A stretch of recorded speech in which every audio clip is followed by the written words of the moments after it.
গ্রামের একটা সহজ সরল মেয়ে কি ভয়ঙ্কর ভাবে রুখে দাঁড়িয়েছিল।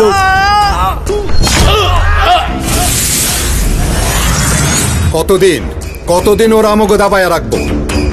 গুনাপাড়ার বাড়িঘর সব জ্বালায় পুড়ে ফেলাইছে। নদীর পাড়ে দেখলাম মানুষজন মইরা পইরা আছে। আপনি দেশ লয়ে এত ভাবেন এটা আমি বুঝতে পারিনি। একটু অপেক্ষা কর।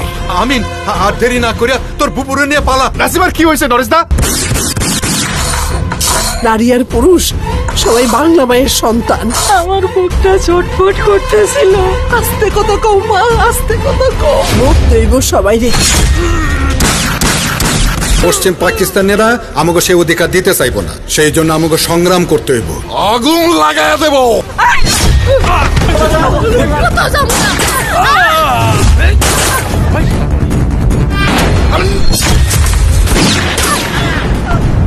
মাইয়া মানুষের যুদ্ধ করতে হইব। হোগো বারম।